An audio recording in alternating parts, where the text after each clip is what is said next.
has unlimited attempts. I decided to move the exam back a day from what the original schedule said. So we're going to skip chapter 9, and I guess that's, instead of doing chapter 9, we'll be taking the exam that day. So that means next week is, I guess, finishing up chapter 8 and reviewing a little bit. So I think that ended up moving the exam to the following Tuesday, maybe? Does that sound right? Let me look at the schedule again real quick.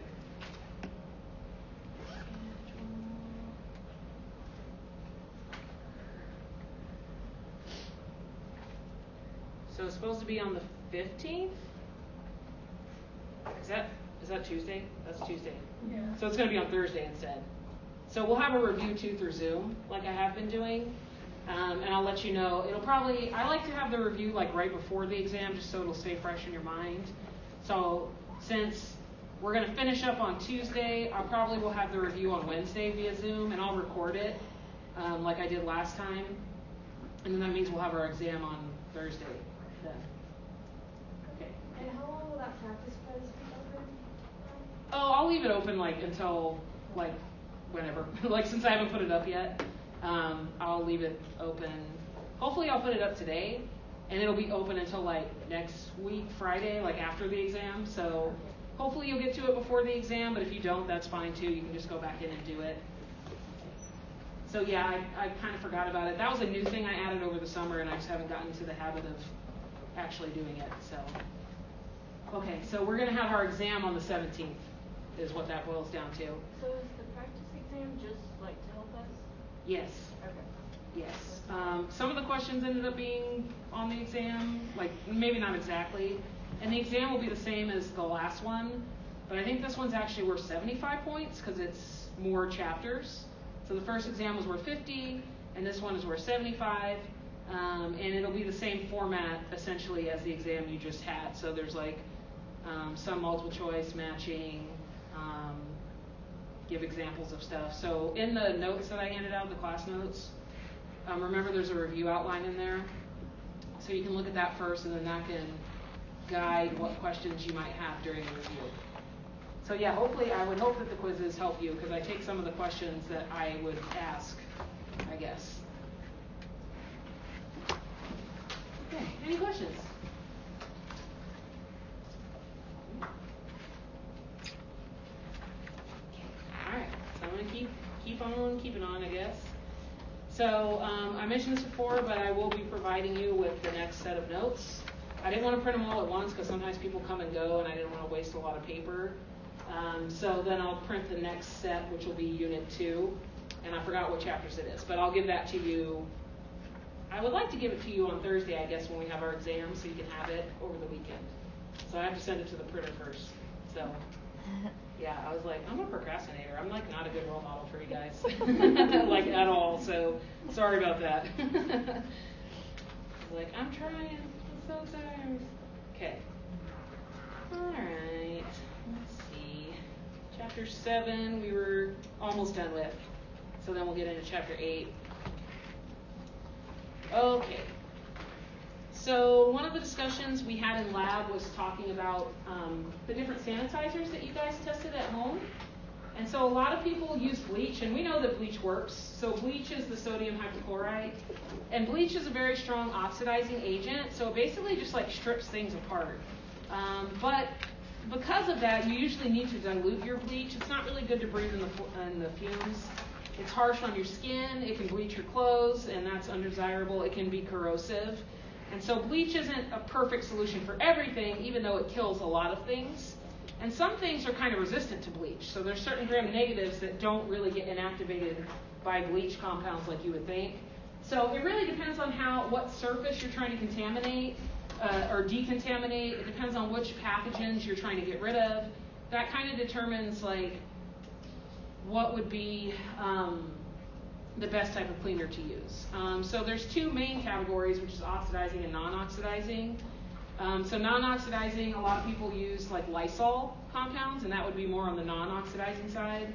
And then the oxidizing side is bleach. And then there's other things you can use, like acidic compounds. So we had a little bit of discussion about organic compounds that you can use to disinfect.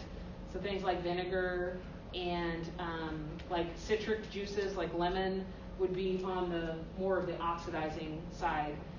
But it seems like it works unevenly, like it's not very reliable.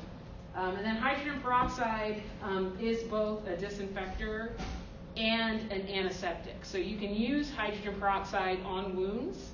You can use it on mucous membranes, but you can also use it to disinfect surfaces or products.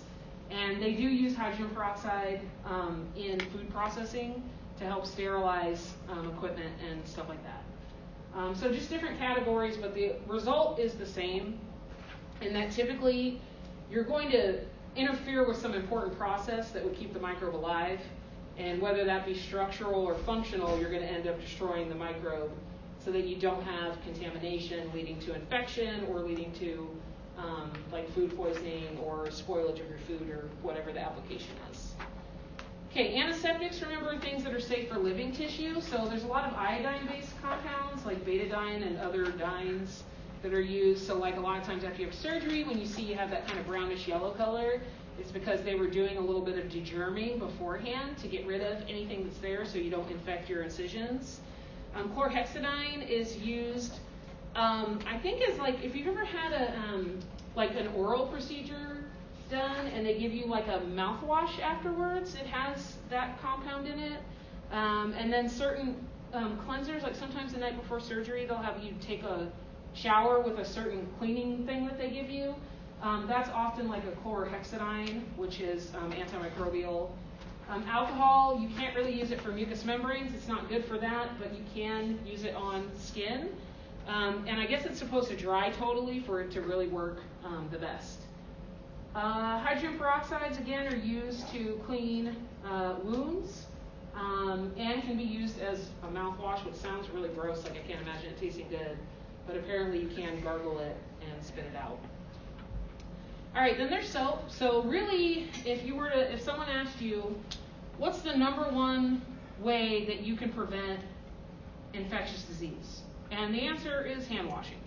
Hand washing is, universally seen to decrease your risk of getting a sickness. And so there's two, parts you should know about hand washing. The first is like, how does soap work? And another word for that is the mechanism of action. So its action is related to its structure, its chemical structure.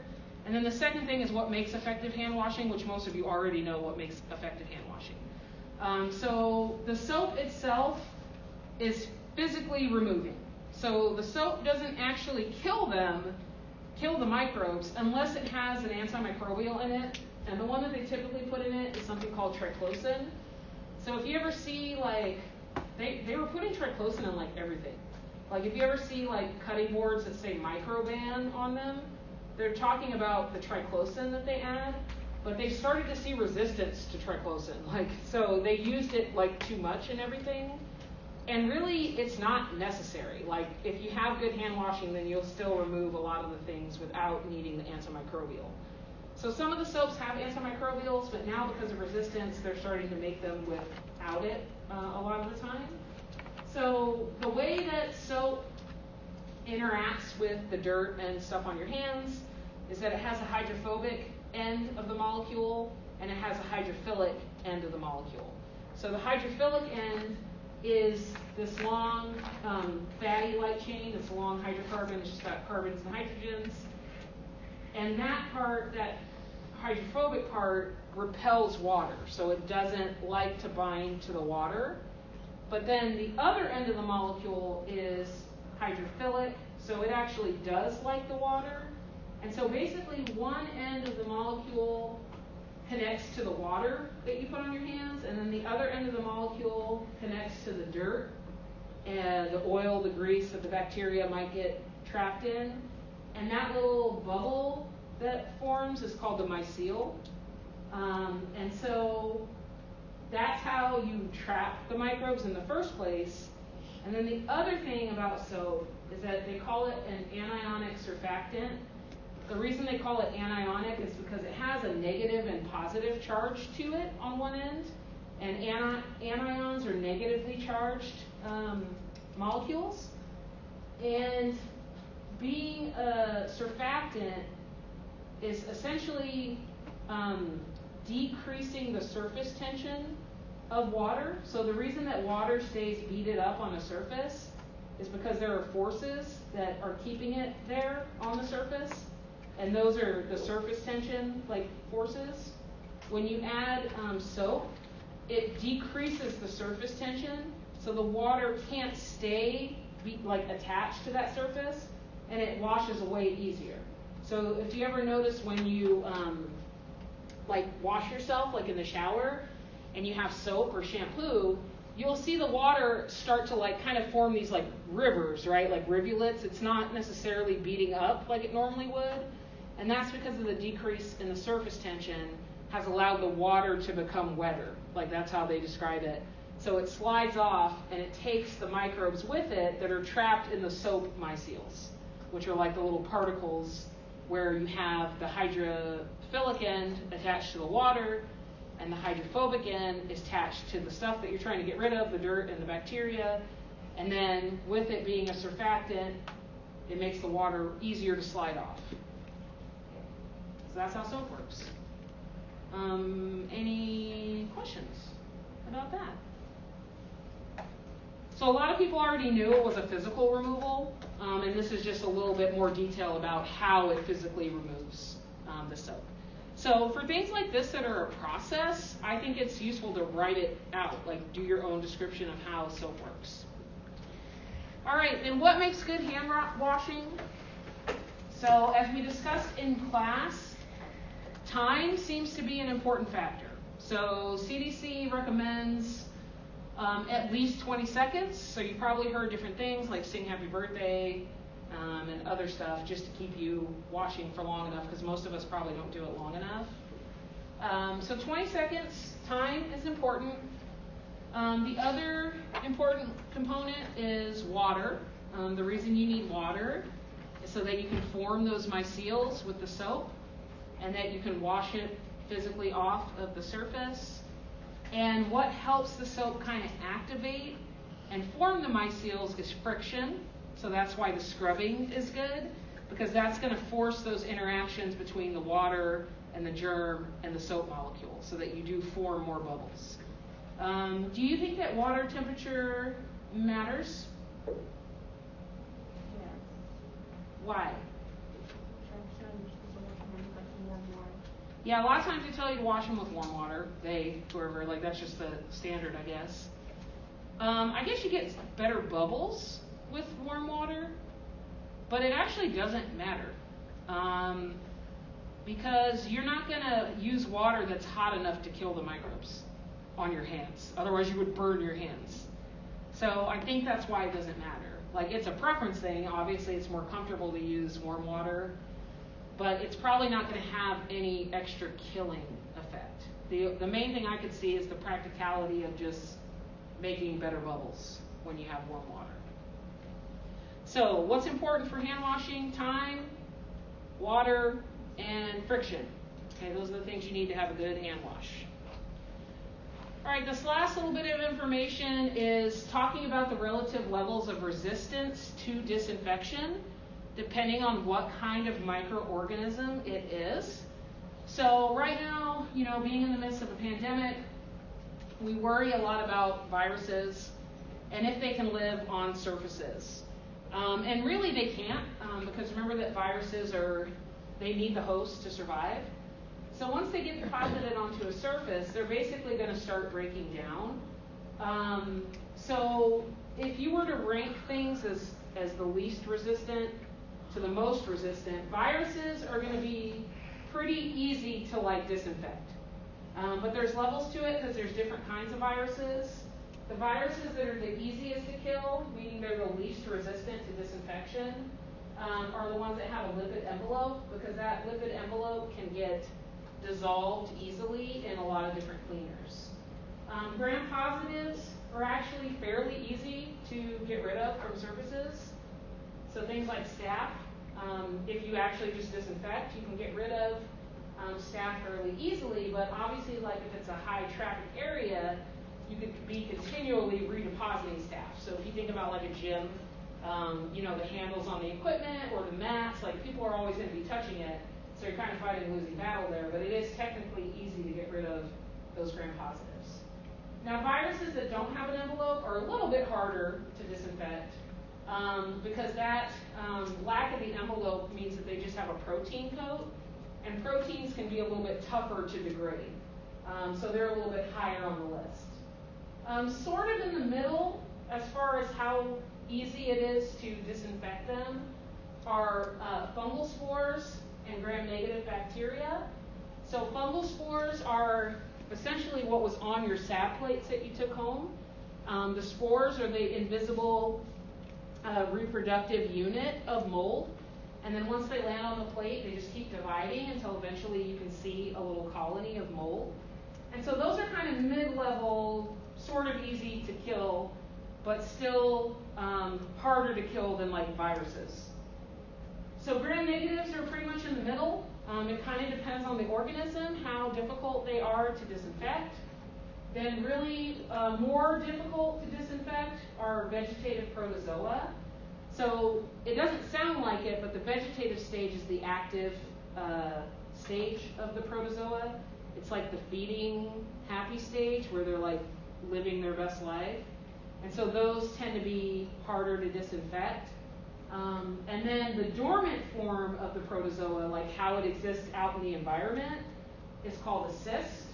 And a cyst is used to allow the protozoa to transmit from one host to another.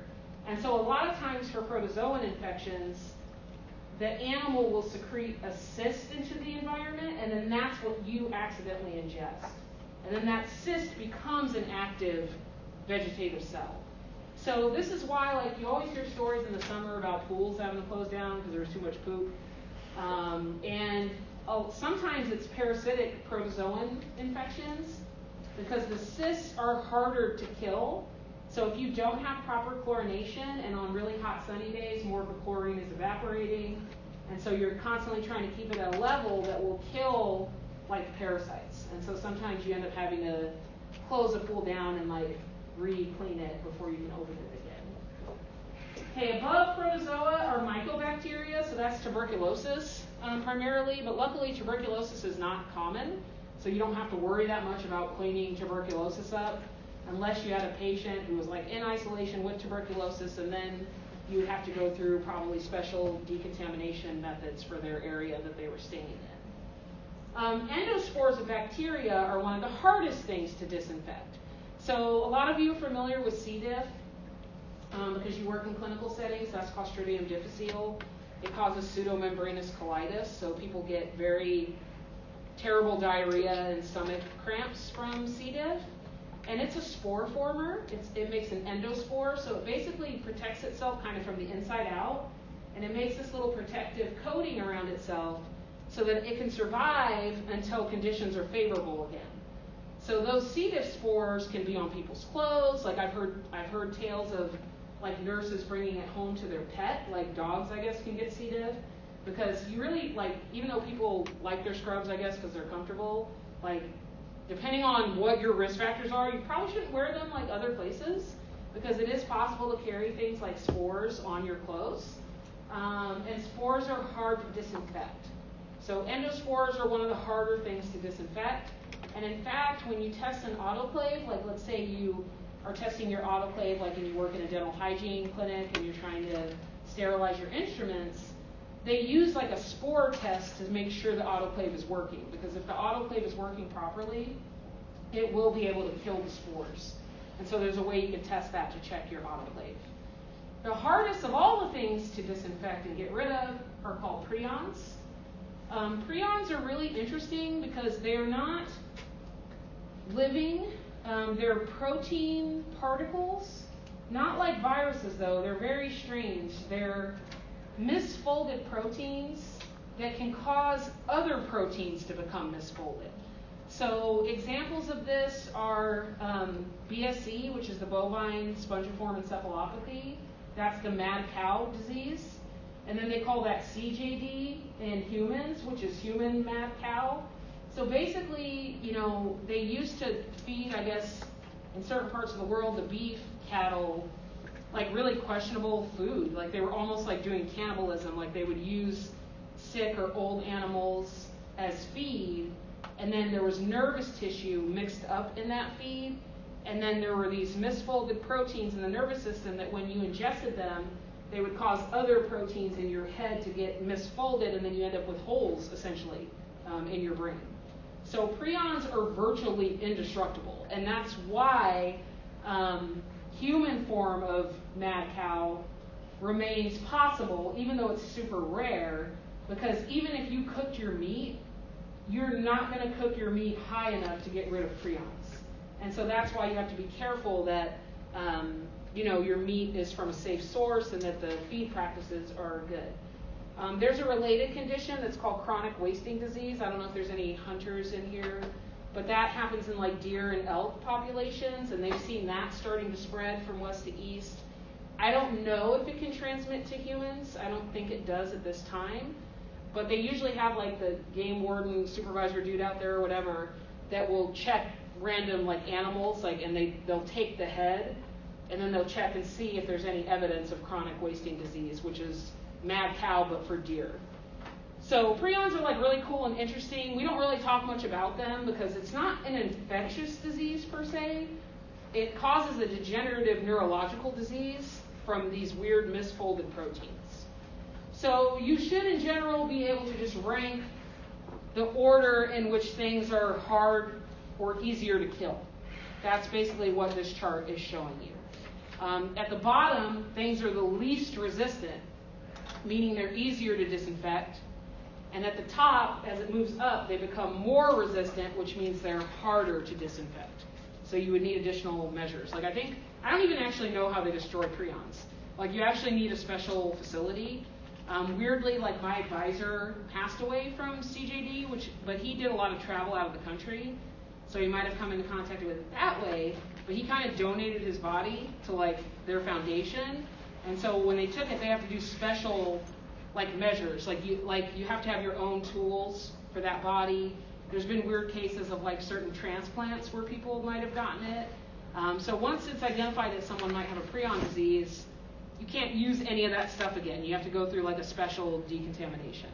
But luckily it's like super rare. Okay. All right. So now we're moving on to something totally different. Okay, this is totally different than what we were talking about. So we talked about how you grow the microbes. That was chapter 6. And then how do you control microbe growth, and that was chapter 7. And now we're switching to something totally different, which is kind of just more general biology, and that is genetics and heredity. So some of this stuff might be totally new to you. You might not have learned it in depth, but if you've had regular biology in high school, you've probably heard some of these terms before. So there's a lot of definitions related to the genetic material. So usually that's asked as like matching type questions, and so I think the worksheet is especially helpful for this chapter because this information is a little more challenging. So chapters 5 and 8 are the ones that are a little more bulky as far as content and complexity. So we're going to talk about how DNA serves as the genetic information, talk about the process of DNA replication, including some of the relevant enzymes, not all of them. Describe protein synthesis, which includes transcription and translation. We'll talk about the structure of DNA, RNA, and protein. And so if you were to see a diagram of those, that you would recognize them as such. You would know what those molecules look like. Compare protein synthesis in eukaryotes versus prokaryotes because they do it a little bit differently. Describe the different kinds of mutations. So mutations are permanent changes in the original DNA that can lead to functional changes in the protein. And then we talk about the types of horizontal gene transfer, which is a way that bacteria gain more diversity. All right, so heredity is transmission of traits from ancestors to offspring. So what are traits? Like if you think about yourself, what kind of traits have you received from your ancestors? Eye color. Eye color? Just your physical appearance. Your physical appearance. And also like your physiology, right? Like your functional things. What was that? Markers. Markers, like biomarkers, genetic mutations you mean? Yeah. Yeah. So it can be genetic, which of course is going to determine your trait. So when I think of traits, I just think of characteristics, like all the characteristics that make you, whatever organism you are, come from your ancestors. So that's heredity. So if they say a disease is hereditary, they mean that it comes from your ancestors. Okay, it comes down a line of genes. So vertical transmission is typically how humans are going to transmit these traits, and that is through generations. So like you inherit the genes from your mom, and they got them from their mom and dad, and they got them from their mom and dad, and so on. So vertical transmission is where you share the same traits directly from ancestors. And then horizontal transmission is non-reproductive. It's not through generations. So that would be if I was like, Emma, here's some DNA, and I just like threw it at you.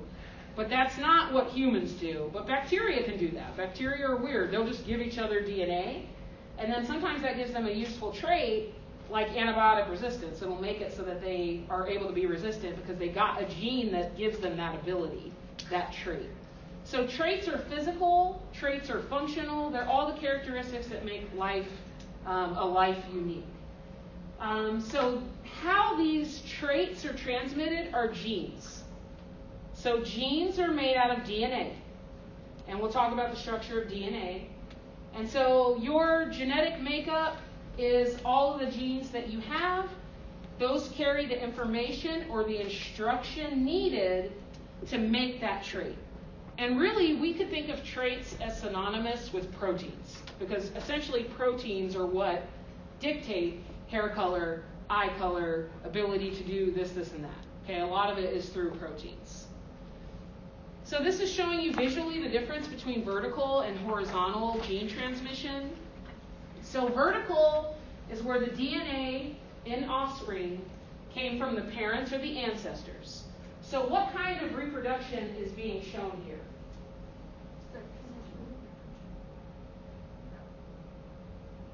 It's asexual, right? Because you don't have two parents coming together, right?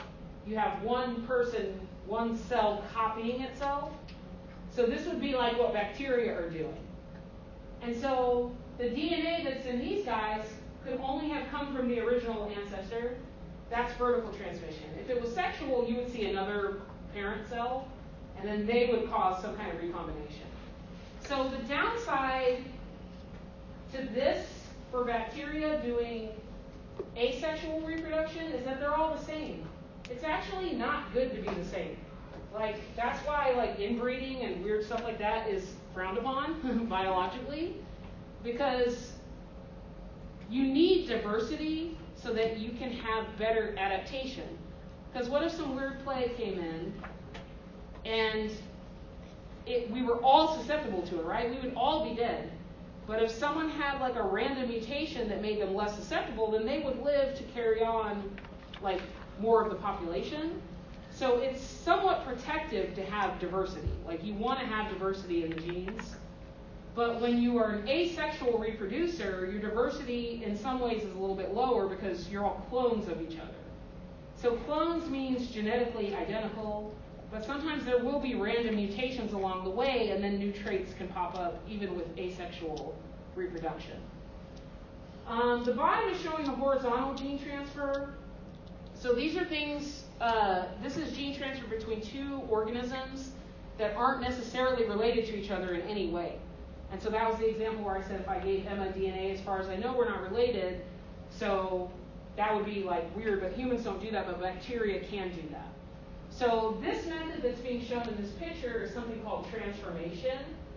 Transformation is where one cell dies and it releases its genetic material out into the environment, and then there's other bacteria that can take it up, and now they have part of the genetic material, but they didn't have like sex. It wasn't a reproductive method. They didn't get it from cell division. They just got it horizontally. Like the genetic material was just out there, and they were able to take it in and incorporate it into their genetic makeup. So humans do not do horizontal gene transfer. That's like a bacterial thing. That's how they gain diversity potentially. All right. So as far as these traits, and this is a very oversimplified example of this, because there are multiple genes that encode for eye color, but this is to show you what the difference between genotype and phenotype is. Your genotype is your literal genetic makeup. It's the actual sequence of DNA that you have on your genes. But it represents potential properties because there's a bunch of stuff that happens along the way before a gene gets expressed. Environmental factors can influence gene expression. If you have any kind of mutations, that might influence it. And then for humans, there's the problem, not a problem, but there's the phenomenon of having dominant and recessive genes. So if a gene is recessive, it's not going to show up as a phenotype unless you have 2 copies of that recessive gene. And the phenotype is the actual expressed properties. So it's what the organism looks like. So there's a disconnect. Like, so I think of it too in a silly example, like, you know how like if you have to put together something like with your partner or shelf or whatever, and you're like, I hate you, like this sucks, like we're not working well together, okay?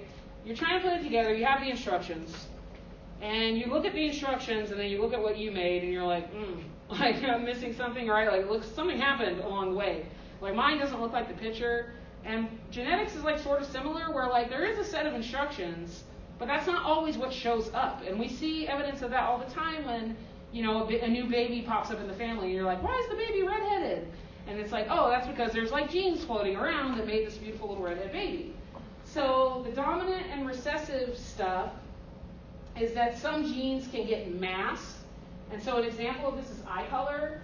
The reason that brown eyes are actually the most common in the world is because it's a dominant trait. And so you only need 1 copy of a brown eye gene for you to actually have dark colored eyes. To be blue-eyed, you need 2 copies of the blue gene, because if there is a brown there, it would hide it.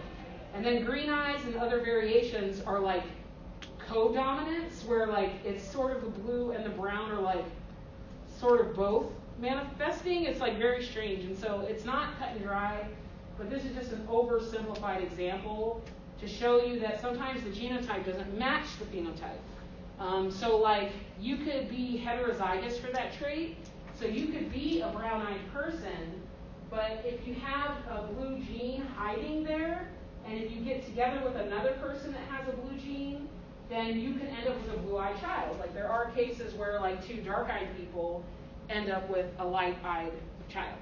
So like in my personal experience, like my eyes are kind of a greenish hazel color. My husband has blue eyes. Both of our boys have blue eyes. But my mom has blue eyes, and my dad has brown eyes. I'm assuming that maybe he has a blue gene floating around somewhere, because my baby's inherited my lighter characteristics, like lighter eye color and that kind of stuff. So it's just really interesting, like how the genes are dominant and recessive, but sometimes they're together, both dominant. And so we don't even get into like the mechanisms that control gene expression, like because there's a bunch of them, and we don't even really talk about that. Okay? All right, any questions on that? Genotype is your actual genes, but phenotype is what actually happens, like what actually shows up. And sometimes they're different. Okay, so I mentioned that DNA is what your genes are made out of, so there's levels of organization for genetics. So if you hear them say genome, it means all of the genetic information, so it means all the genes and all the chromosomes. And if you're bacteria, they also have extra DNA that are called plasmids sometimes, that are separate from the main chromosome. So the main chromosomes have all the genes on them. So DNA is what genes are made out of, and genes are on chromosomes. And every cell has a full set of the chromosomes that are necessary for that organism. And then the human body is made out of trillions of cells, and then all those cells are what make up the organism. So even a little bit further back, we'll see that DNA is made out of nucleotides. So it goes nucleotides, DNA, genes, chromosome. Okay, like that's the way that things kind of move up to bigger parts. So this is showing a map of the genome. If you've ever heard like, oh, they've mapped the human genome, like what does that mean? It means that they've identified most of the genes that are on all the chromosomes. So for humans, since we are diploid organisms, we have 23 pairs of chromosomes. So we have 22 plus the sex chromosomes. And you get one from each parent, so technically everyone has 2 of these. And then there's interesting interactions between those, genetic things that can occur, where in order for a disease not to manifest, you need to have 2 copies, or like there's the dominant stuff where you only need 1 copy of a gene. And then it's really interesting with females, like people that are biologically XX, I guess only one of the X chromosomes is like the one that actually does stuff, like the other one shuts off. It's very strange. There's a lot of interesting mechanisms that control that.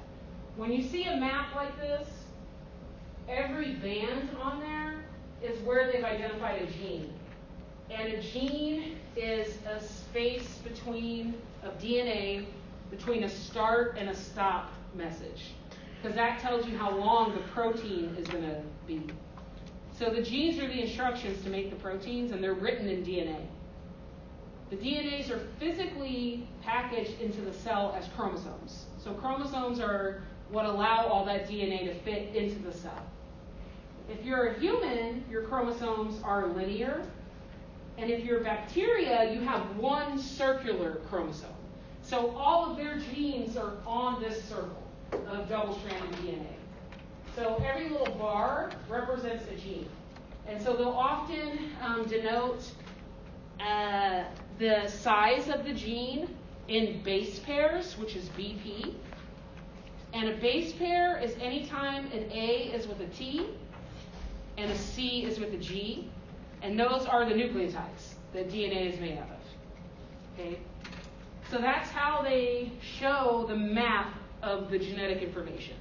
And remember, the genome is just the sum of genetic information in an organism. It's all the chromosomes that they have and all the genes. All right, so just comparing prokaryotic and eukaryotic, they're pretty much opposites of each other. So prokaryotic organisms, remember, are simpler and they're smaller. They literally don't have as much DNA. Like their genome is much smaller. They also have fewer control mechanisms, which really, to me, kind of means that they're more prone to mutations. Like they're not as good at proofreading their DNA and making sure that it's normal before they proceed to their next phase of cell division. They often have their genes work together as a unit, which is called an operon. Whereas for the most part, like the eukaryotic cells, they're not really doing that. They have each gene regulated by its own regulator. So it's a lot more strict the way that eukaryotic organisms regulate their genetic information. Circular chromosome versus linear chromosome. And then because eukaryotic organisms have more DNA, they use those scaffolding proteins that are called histones. And histones are basically like a spool. Like if you think about how you have to wind up a ribbon, the histone would be that little spool that you're winding it around. So since there's so much DNA, it has to wrap it up nice and neat and compress it so it can all fit into the cell. But since bacteria don't have quite as much DNA, they don't have histones, they don't need to do that. They do wrap it up and loop it around, but they just don't use those scaffolding proteins. The other big difference is that bacteria are haploid. That means they have 1 chromosome, like 1 copy of a chromosome, and thus 1 copy of a gene. And then if you're eukaryotic, you're diploid, which means you have 2 copies of a gene, or you have 2 copies of the chromosome, 1 from each parent. So like if you were, let's say it's chromosome number 7, you got 1 from your mother and 1 from your father, and they come together in a pair. Okay, so visually you can imagine it this way. If you're haploid, you only have 1 copy of those genes. If you're diploid, you have 2 copies of those genes. And then plants are kind of funky. I don't know a lot about plant genetics, but they can have more than 2. Like they can have 3 or 4, and I guess it must have to do with the way plants reproduce. through pollination. It's kind of messy. You got pollen flying around everywhere, and I think it just makes a different genetic outcome. But it's just different. Most things that we talk about are either haploid or diploid. All right, so other things to note about bacterial genome. Even though they are relatively, I guess, less complicated organisms, but they really are not like uncomplicated, they're pretty complicated. There's a lot of diversity in the bacterial genome as far as what genes are there and how big it is within and between species. And so there's a map here showing an example of this where they looked at some MRSA isolates from a hospital, and they were like, the pie, like the slices on this pie graph, are every time they identified that particular genetic variant.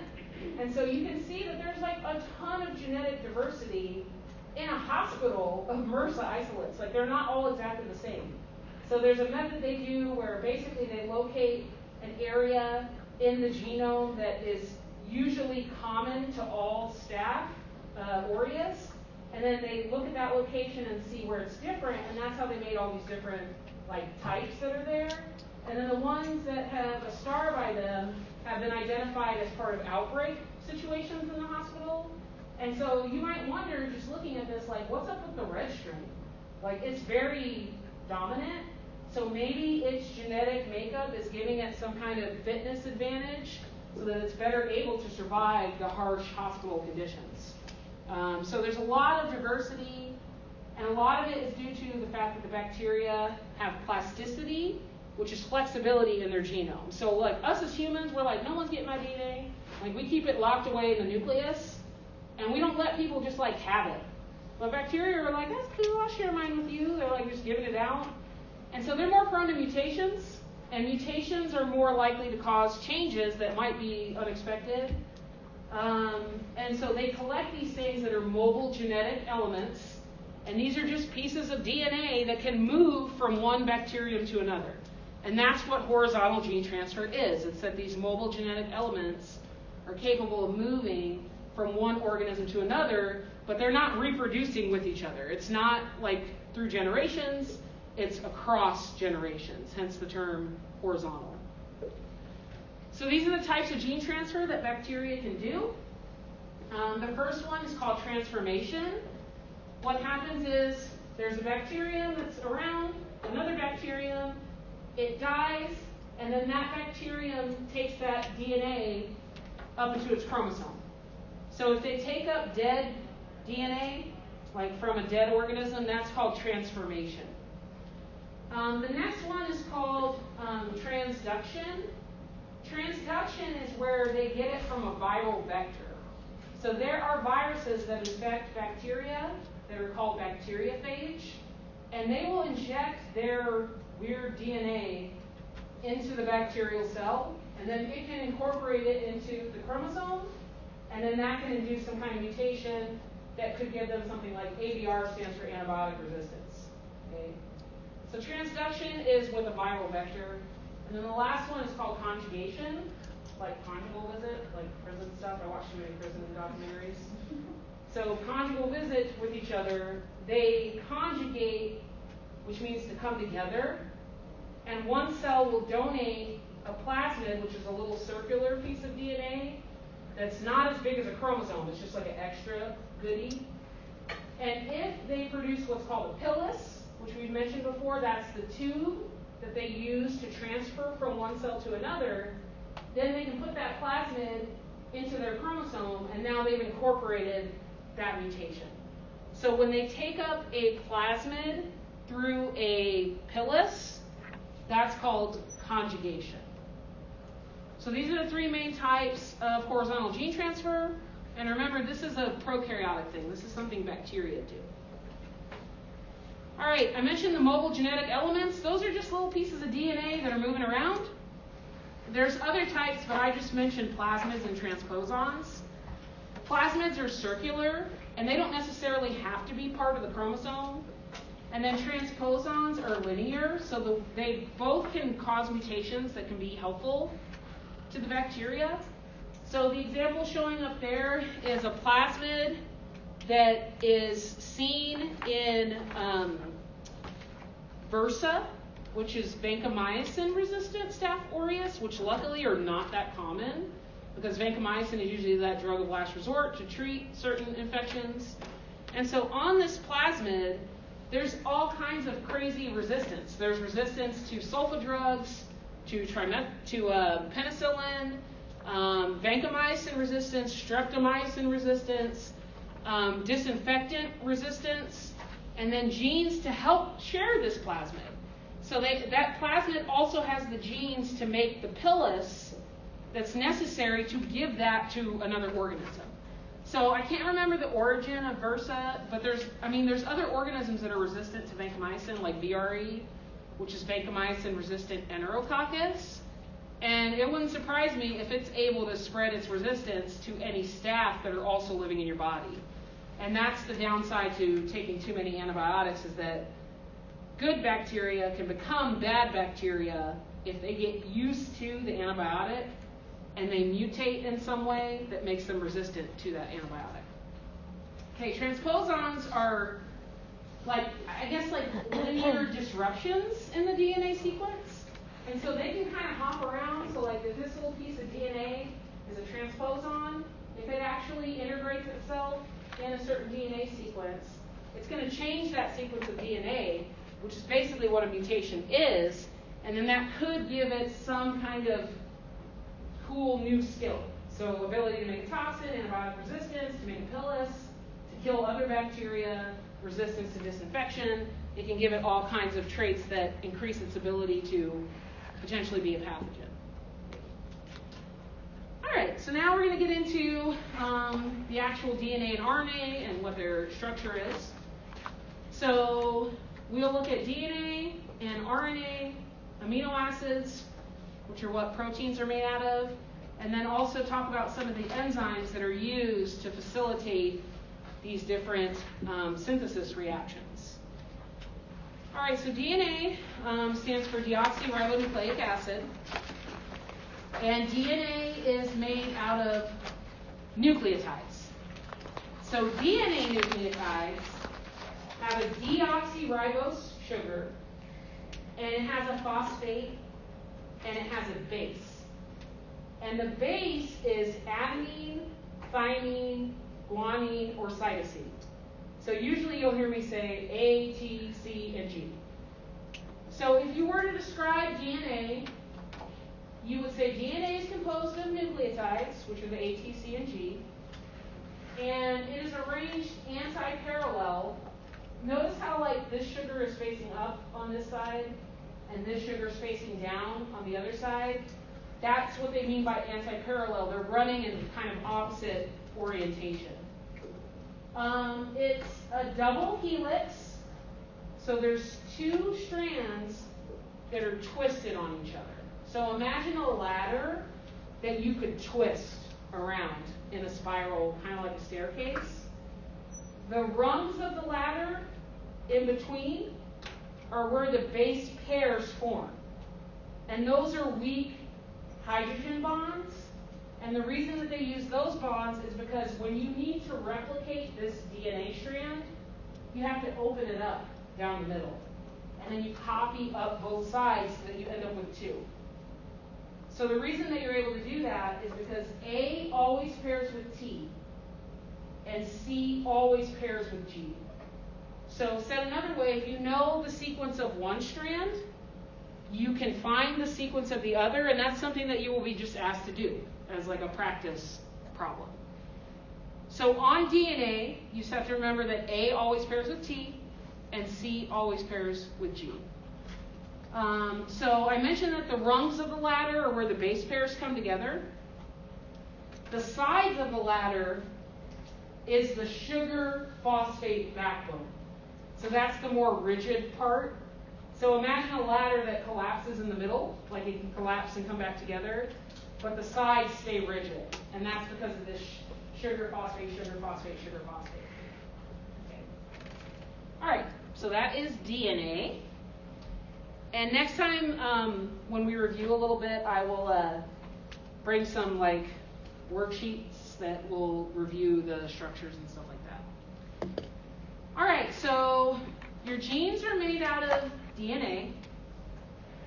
DNA is made out of nucleotides. Your genes are packed onto a chromosome. And then the genes are a sequence of DNA that actually encodes for a protein. So it's kind of weird, like you have all these letters, like the A, T, C, and G, but there's some areas that are just, I guess, gibberish. Like imagine static in between channels on an old TV, right? Now it's so quick, you just see a brief, like, black in between, but like older TVs, it'd be like staticky, staticky, staticky. And it seems to be like that on the chromosome. Like, some of it means something and some of it doesn't. There's actually a surprising amount of gibberish in between. I don't know why. But the areas that actually mean something are called the genes. Okay, the genes encode for a protein. And a protein is typically what you need to manifest a trait. So the structure that it's packaged into is the chromosome. So this is a difference in the eukaryotic and prokaryotic structure of the chromosome. Basically, you have to, first of all, wind the DNA around the histones to keep it from kind of tangling on itself. And then there's enzymes that super coil it into that linear chromosome structure. And each one is called a sister chromatid. And each one came from your parent. So that's why eukaryotic organisms have it looking like that. But if you're bacteria, you only have one chromosome, and it's in a circle, and then it's further twisted around to make it more compact. And so there's going to be enzymes that help facilitate this process of the twisting, which we don't even get into all that. But one thing that's kind of interesting to know is that there are some antibiotics that prevent bacteria from doing this. So I think like ciprofloxacin is one of those. It interferes with the enzymes that the bacteria need to properly fold their DNA. And so if you can't properly fold it and store it, the cell is going to die because the DNA literally has the instructions to stay alive. Okay, so I imagine like if you had a circular hair tie, if you cut it in half and just laid it straight, that's a eukaryotic chromosome. If you left it as a circle and then twisted it around and made it into a little ball, that would be the prokaryotic chromosome. Okay. All right, now there's a cousin molecule of DNA, which is called RNA. And RNA stands for ribonucleic acid. So it has this, I'll show you the structure later. It's a difference in an oxygen. That's the difference in the sugar. So RNA is also made out of nucleotides, and it's RNA nucleotides. So instead of having a deoxyribose, it has a ribose sugar, and it has a phosphate, and it has bases, but there's an important switch that gets made. Instead of RNA having thymine bases, it has uracil. So there are some interesting theories like why would it switch? And I don't really get into that. I'm just like, RNA just switches the code a little bit from using thymines to using uracil. And this will make more sense when we actually talk about the genetic code. Because the genetic code, like what order do these letters need to be in to make any sense, is spoken in terms of uracil. Okay, so what ends up happening is that you make a copy of your DNA into a slightly different form called RNA. And it's the RNA that you're actually going to use to make protein. So I guess you have to switch it to uracil because that's what the ribosomes understand. Like that's how they're able to read it and make a protein. Okay, so that is a difference. The difference is the sugar. The difference is that you have uracil instead of thymine. And then also it's single-stranded instead of double-stranded. So in order to get your RNA molecule made, all you do is open up that DNA strand and then synthesize an RNA from the strand that you've opened up. And we'll go through examples of this more next time on how you actually do that. Okay, so I mentioned that there's 4 types of RNA, but there's only 3 of the types that I expect you to know the difference between. So notice that they're all single-stranded, although some of them can kind of curl around on each other. They have different functions. So messenger RNA is carrying the genetic code from DNA. So after you do transcription, you have copied your DNA into a slightly different version that's called messenger RNA. Then there's something called ribosomal RNA, and it's literally part of a ribosome. And the ribosome is part of its protein synthesis, which is also known as translation. And the ribosomal RNA is going to assist with protein synthesis. It helps the ribosome grab onto the messenger RNA so that it can start to read the sequence. Another part of translation is the third RNA, which is called transfer RNA. And transfer RNA's job is to bring over the correct amino acid to the ribosome. So you'll notice that it has a three kind of puzzle piece at the bottom.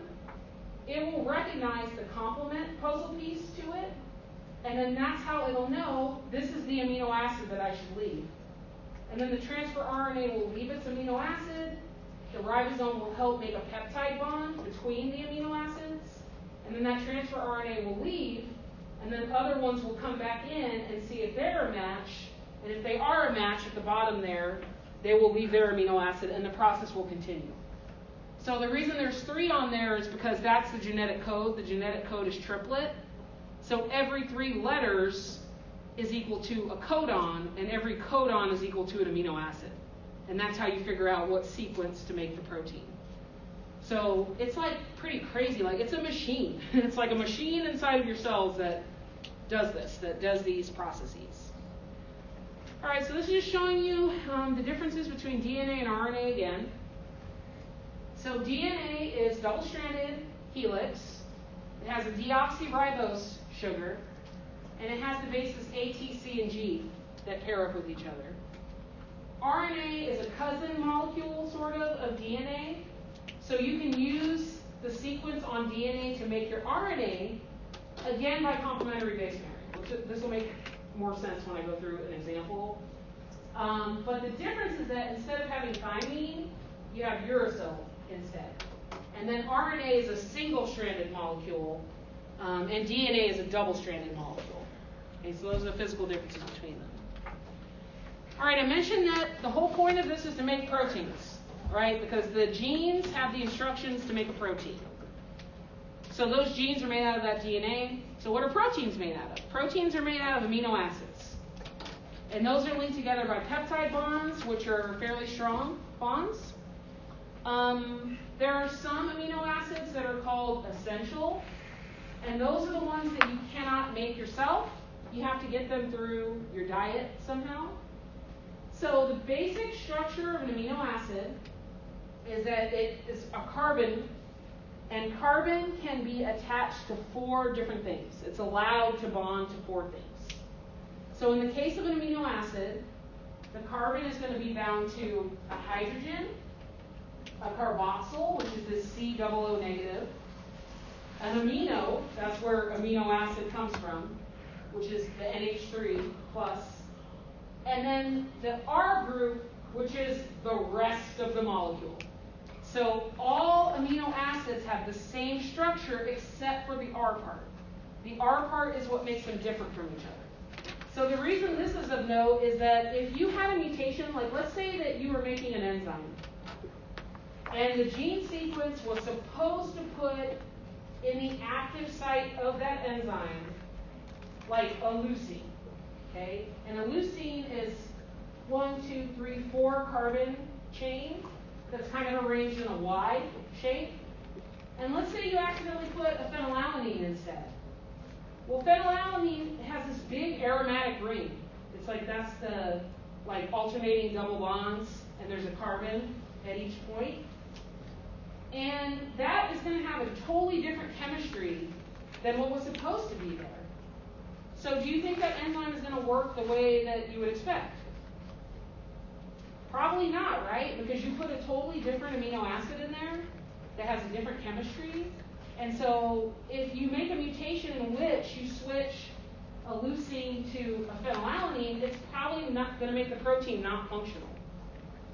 So I don't make you memorize, you don't need to know the structures of the amino acids or anything like that. That would be more biochemistry, where you might have to know which ones are acidic, which ones are basic, what does their side chain or their R group look like. But what you should know is that amino acids are the building blocks of proteins. All amino acids have the same basic structure, but the R group is what changes for each of the 20 amino acids. And I think you can look it up and see what all their different carbon structures are. And those side chains are what are important as far as like being compatible when you're trying to make your protein. Because they can interfere with the function of the protein if you put the wrong amino acid. So the ultimate bad thing would be if you mutate the original DNA, then that's going to change the RNA, which is going to change the protein. If you change the amino acid sequence in the protein, then there's a chance that it won't work like it was supposed to, because each amino acid has its own chemistry. There's 20 amino acids. 9 of them you cannot make yourself. Those are called essential amino acids.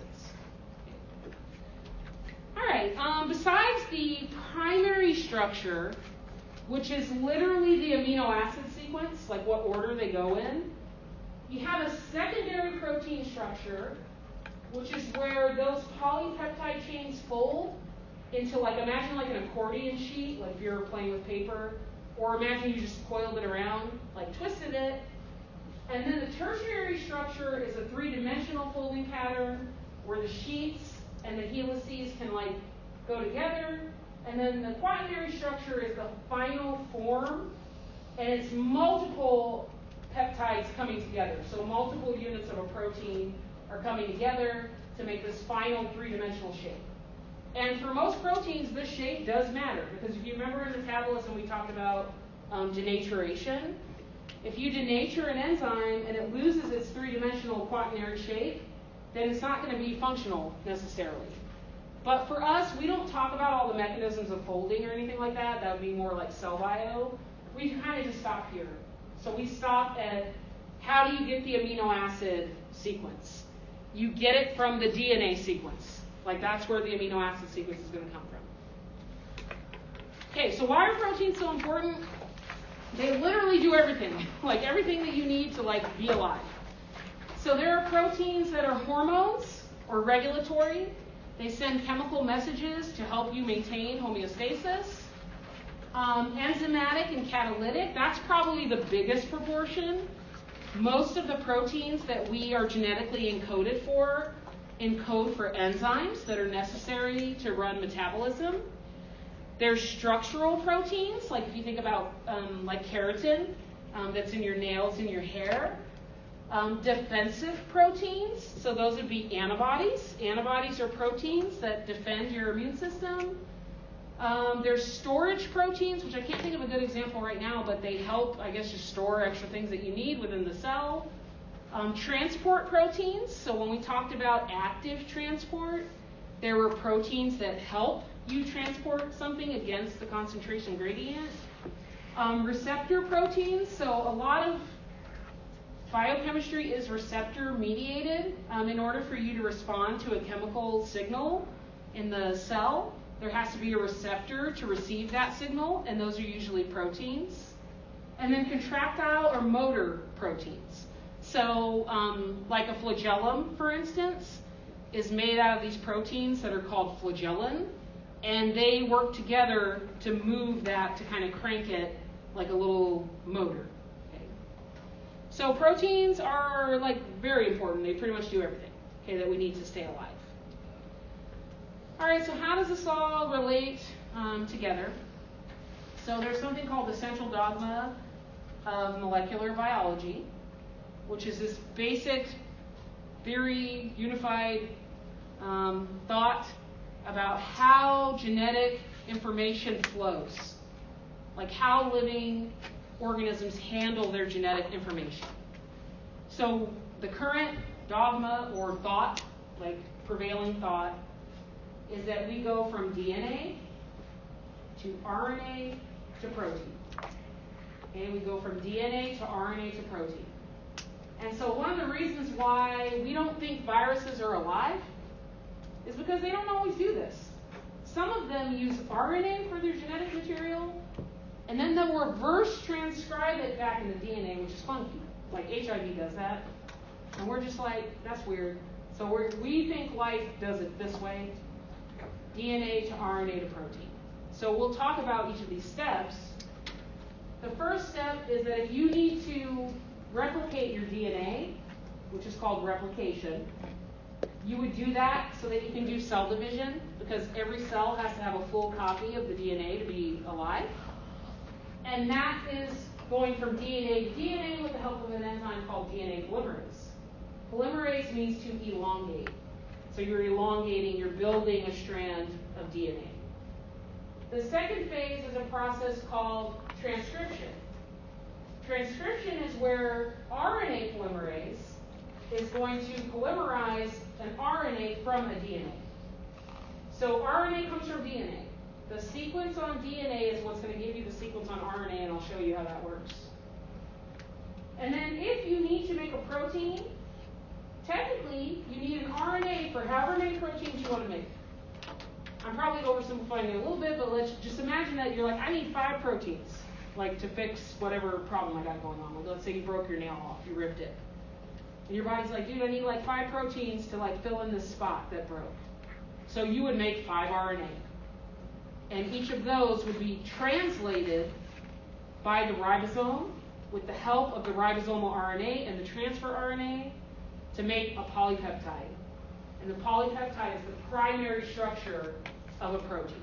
Okay, a polypeptide is a string of amino acids that is put together by peptide bonds. And this is all run by enzymes. So what kind of reactions am I talking about here? Like, am I talking about catabolic or anabolic? Am I breaking stuff down or am I building it up?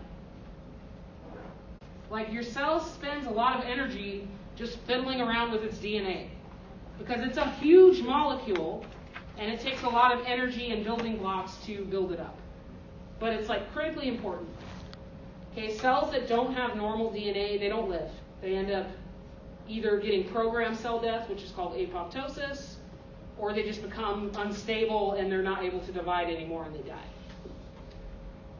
Okay, I'm actually going to stop here for now so that we can start with a process, and then we'll work through an example of how this all goes together.